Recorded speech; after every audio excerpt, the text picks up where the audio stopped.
Firstly, that if you partner in education, it's for the long haul. It's not like I have teenagers. Every once in a while, they do those instant noodles because they don't want to cook.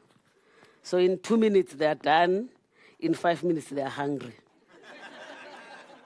So AVBOB understands that it's a long haul. But secondly, that it can only succeed if it is all-encompassing. Libraries are essential in education, but them on their own, without supporting programs, become white elephants. There's one of the speakers there who spoke about spelling bees. I remember at the time when Mr. Mandela was president and he asked businesses to donate to build schools. A lot of those schools became white elephants because the system was not ready to receive them. So there was no teachers, they had not planned for anything. So it's important that when you enter in partnerships like this, you understand that it goes with all different parts. And so the partnership then, and I think it still does now, looked at spelling bees. They supported the National Teacher Awards, which they still do, and many other programs. So on this day, I'm honored to be here because for me, it is a tribute to my great friend, Marius. We continue to see the fruit of his and his team's labor. The other day, I was talking about him to a friend of mine. He said he was going to be here, who reminded me that I invited Marius to my 50th birthday. I think the things we got up to then are things that cannot be printed on any document. So continue to rest in peace, my friend, and I hope that you look down and you see as we celebrate your African footprint. Of course, I also agreed to the invitation because I wanted to express my own gratitude as a South African, an educationist, a passionate reader, and a champion for literacy, for the work that AVBOB continues to do. I read the statistics and I remain in awe. Donating almost 1,000 trolleys to deserving communities in 3 years is no mean feat. The rand value, which is 60 million rand, I like rounding things off. When we say comma something, something, I don't want to do the other president's things. So I just do 60 million and I leave it like that. So if it's 55 point something for me, it's 60 million. But that's huge. But I think for me, the biggest impact of the initiative is bigger because it is everlasting. You see the beauty of literacy and reading in that it is addictive. When you start reading, you like reading. And no one can take you away from me unless you remove it yourself. By the way, for me, we're not only just celebrating 3 years, we're celebrating almost 10 years of AVBOB's involvement and investment in education. So how did my passion for reading start and how has it grown? I grew up in Soweto. My parents used to have, I don't know, my age group is scarce here, but when we grew up, they used to have these encyclopedias. I could never read them, but so we used to look at them every day, and my mother would just page, and I see these wild animals, and we would talk about the different animals, but they were age appropriate. But I also read comic books, Drum magazine at the time, Bona. I always say my dad was an organic maths teacher. He didn't study maths, but he used to help us with maths. I'm not sure whether he gave us the right numbers, but he used to say he knows maths. The second reason that I love reading is because of my primary school teacher, Mrs. Sithole, who died recently. Mrs. Sithole, Mastole, made me fall in love with reading because you actually reminded me of her because she read every book with passion. I could actually see, if it was about animals, you could see the animals coming alive. My own grandmother, who was a domestic worker, but a passionate storyteller. She used to work, at that time it used to, Northcliffe, I don't know whether it's still around, but she used to work in Northcliffe as a domestic worker. So when we visited her, she would come back, because you know, madam at that time, when the domestic workers finished, they would give them leftover food. But my favorite thing was the white bread and jam. I don't know why I thought it was the greatest thing, but she used to bring white bread and jam. But also she used to bring old magazines that Madam had bought and had stopped reading. And she would make up stories based on the photos in those magazines. And as I said, my mother also bought the magazines. At the time, in their attempt to shut us out of the world as black people, the apartheid system did us a big favor. It forced us to learn in our own languages.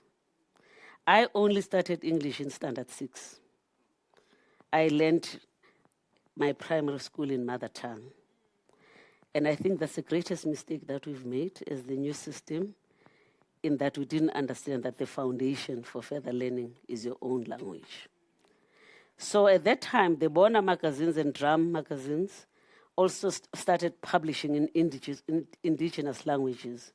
We started to read about the Black Miss South Africa, the different soaps, Abolaks, and how they make you beautiful. Of course, we also read about skid lightness, because it was important and relevant to be white at the time. So a lot of the adverts were about the cream that you would apply. So when you see most of our older people having skin challenges, it's because we wanted to be white. But these magazines became also very important because they also served as mobilization for our people. A lot has been written. In fact, the MCs have just spoken about why literacy is important and why reading at initial stages of a child's life is important. Studies also show that early exposure to literacy and numeracy, as our colleague from Oxford has said, they instill confidence. I remember I used to stand on stage and speak like an adult because I read a lot. Sometimes I didn't know what I was talking about, but I had which I still have, I have incredible confidence because words and knowledge gave me that kind of independence, but they also gave me an ability to imagine. I always tell people that I started traveling the world before I started traveling the world. Because when you read books, you travel. People who work in nutrition and health often speak about the importance of the first 1,000 days of a child's life. That's the time from conception until they're 2 years old.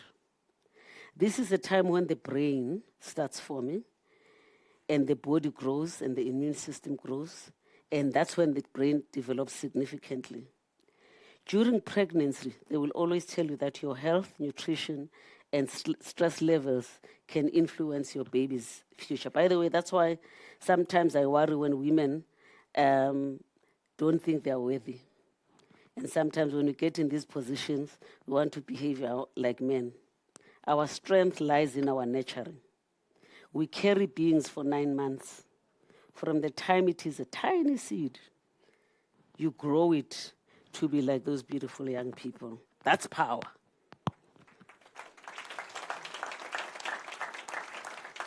So sometimes I look at men and go, donate nje.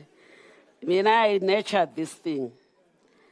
However, we also know that play, reading, and calmness plays an important part in the life of an unborn child.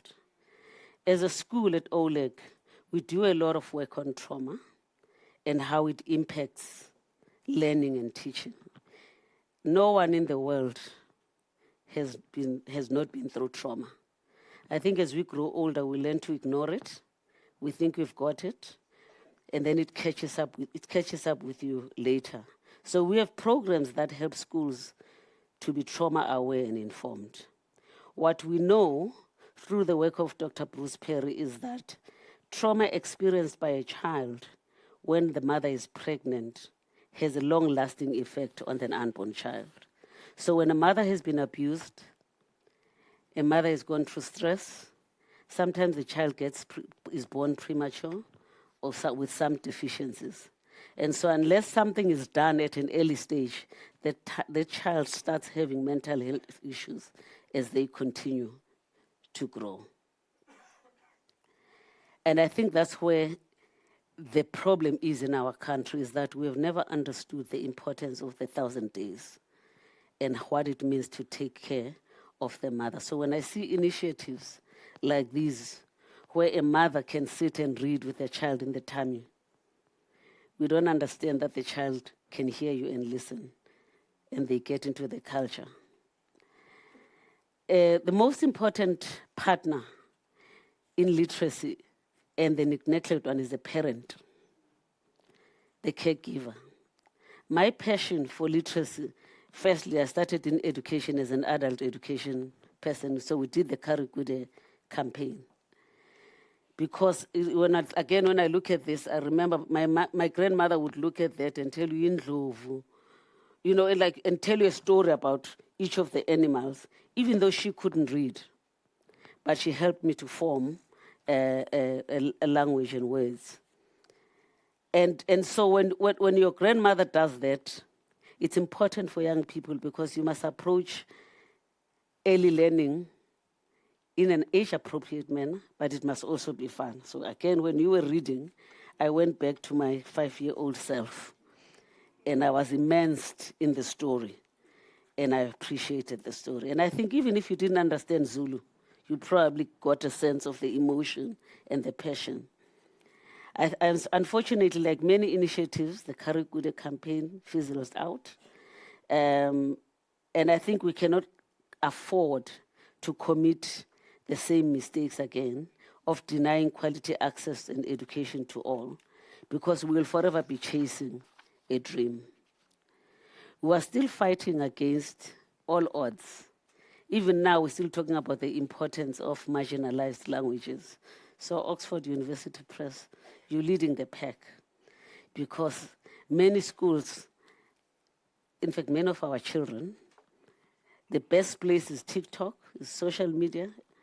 We engage with them in English. They don't speak their mother tongue. They play in English. What we don't understand is that they lose their self and their origins and who they are.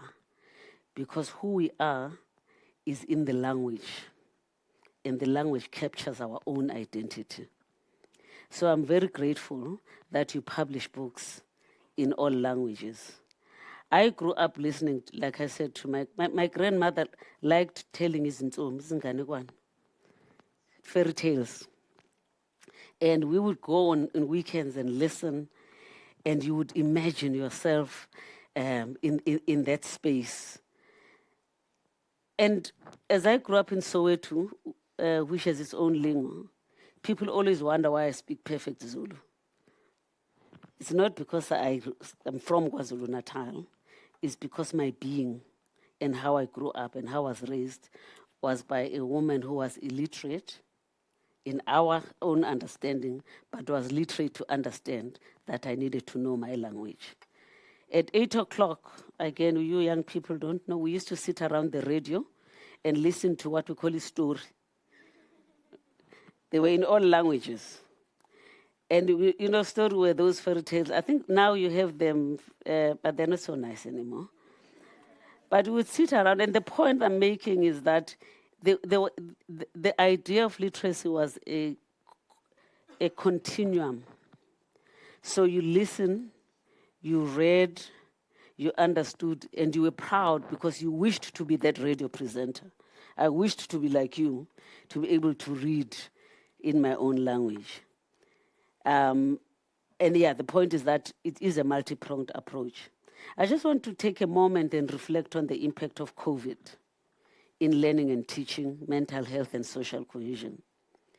Our school accepts children from those schools that you saw there, from Quintile 1 schools, but only in grade 8.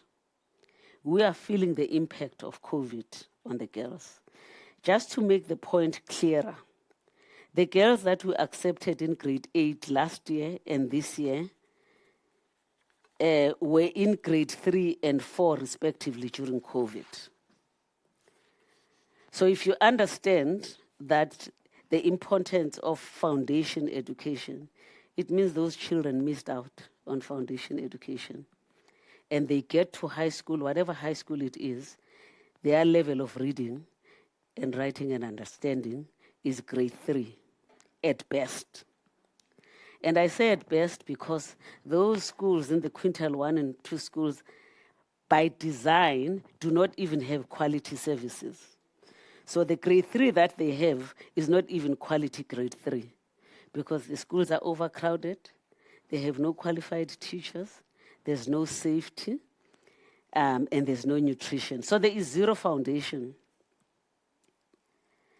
And when you, and remember at the time, the government decided that the strategy, and it was probably the best strategy to do at the time, was to cut the curriculum. So they didn't even finish the curriculum that they were entitled to. And if you remember, we read they were studying in WhatsApp. So there's zero foundation. So the learners who are in grade 1 in 2020 will be in grade 8 in 2027. Those learners do not have, we don't have ECD, we don't have grade R. They were in grade 1 in 2020, and 2021 was still COVID. So they don't have any foundational education. The only time that they're going to behave with any impactful education is when they start to go to schools. So you can imagine the backlog that schools are dealing with. So unless we are intentional about dealing with the curriculum gaps and deficits, we will have lost a whole generation. I make the point about the difference between curriculum gaps because you look at people, they say, oh, we're recovering, we've got a recovery program, and they reteach the curriculum. The most important thing that our children have lost are the skills, problem-solving skills, comprehension skills, and those are the things that become the deficits. Am I running out of time? And in conclusion,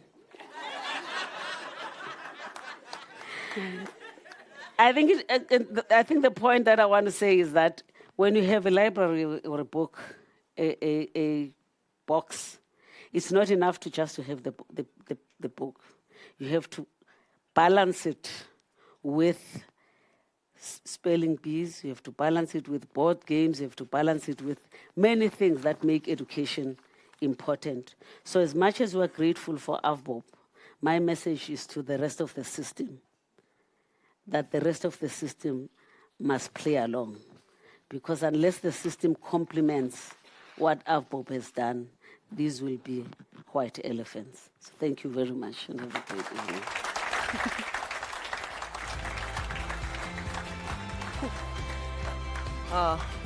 It's incredible. So I'm just reminded of the journey that one takes when they're reading books.